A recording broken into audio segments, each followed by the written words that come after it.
Chicago criminals get green light to rob, loot, and steal as odds of punishment collapse to near zero. This is crazy. I keep saying time and time. I've been saying for a while now that it's open season for criminals. They are in Chicago and places like that. They pretty much can do whatever they want and don't have to worry about persecution or any type of jail time, prison time, anything. And they know this. And now and I didn't think they can get any worse than Lori Lightfoot. Now they have a socialist mayor, Brandon Johnson, who proves to be just as worse as as Mayor Lightfoot, and he's. I mean, I didn't think Chicago could get any worse, but look at it now, and criminals know that they can get away with this stuff. So I don't see it getting any better anytime soon. But before we get started, go ahead and hit that like button, share this out so we can get this information out there. Subscribe if you're not already a subscriber, and hit that alarm bell so you know when I'm putting out new stuff. Also, check out my link tree in the description. Has a link to my Patreon where I talk about things I can't talk about here. There's also a link to my Instagram and my merch store. Also, check out jjthepsychotherapist.com for news as well. All right, let's talk about this news. Committing a crime in Chicago has become increasingly effortless, and criminals can almost guarantee their profits due to the drastically reduced likelihood of getting caught and punished. This situation is a major contributing factor to the city's projected increase in major crimes in 2023, currently up 32% compared to the previous year. Remember, they've been saying it's because of the pandemic. It's because of the pandemic. Well, they can't blame the pandemic now. The only thing you can blame is the policies. But furthermore, it suggests that crime is unlikely to significantly decrease in the near future. Mayor Brandon Johnson does not appear inclined to impose stricter penalties on the city's criminals, and Cook County State's Attorney Kim Foxx and Cook County Chief Judge Tim Evans have not altered their lenient approach to handling crime either. I mean, this is crazy that they're doing this. You know, it's basically the definition of insanity, doing the same thing over and over again and expecting a different result. But they go continue with these lax policies that they have.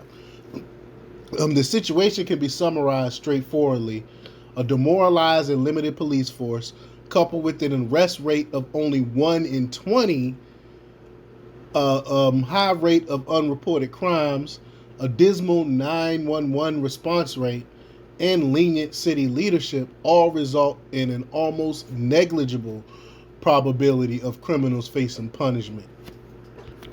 Chicagoans will not see any relief until the costs associated with committing crimes significantly increase and change this equation.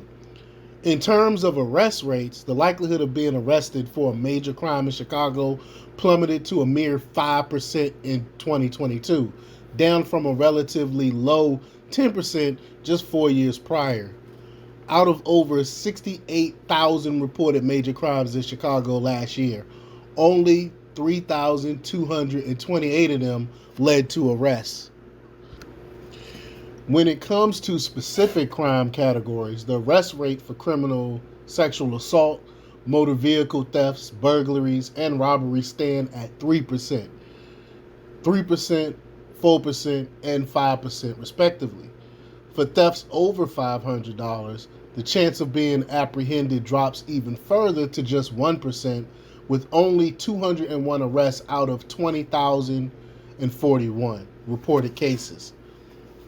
Adding to the criminal's advantage in the fact that the aforementioned data only pertains to reported crimes, nationally in 2019, the Bureau of Justice Statistics revealed that only 40.9% of violent crimes and 32.5% of household property crimes were reported to authorities, making the actual likelihood of getting caught even lower than the already dismal 5%. Think about that for a minute. All the technology we have, all the spying the government is doing on us, they can't get no better than 5% in solving crimes. I mean, that's crazy.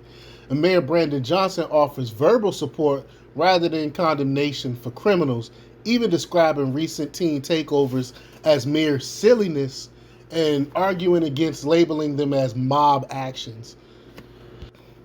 Moreover, even when criminals are apprehended, the probability of conviction and sentencing remains low, with State's Attorney Kim Foxx and Chief Judge Tim Evans continuing their lenient handling of felony weapons charges and offering inexpensive plea deals. Criminals are also aware that they are less likely to be detained pre-trial, with a significant increase in violent defendants wearing electronic ankle bracelets and thousands more defendants being released without any form of tracking. The implementation of the Safety Act further exacerbates this issue. Another factor in this equation is that the Chicago police are failing to respond to more than half of the urgent 911 calls they receive, resulting in significant delays in addressing priority 911 service calls. A clear example of the impact of these factors is seen in the rising trend of robberies in the city. Criminals are emboldened by the ease of stealing vehicles and new restrictions on police chases, leading to a surge in robbery sprees across neighborhoods. With all these factors considered, it's evident why criminals in Chicago face an almost non-existent risk of punishment, contributing to the city's rising crime numbers. While addressing the underlying social challenges and educational issues will take time, addressing the near zero cost of committing crimes is crucial for saving lives and making Chicago safer. Aligning with one of Mayor Johnson's key goals, this necessitates a comprehensive overhaul of criminal justice system, from arrest to prosecution to sentencing.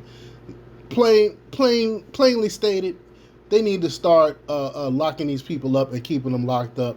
These catch and release stuff and just allowing these criminals on the street is destroying Chicago. Again, I don't see it getting any better anytime soon. They keep putting in these leftist mayors and think things are going to be different.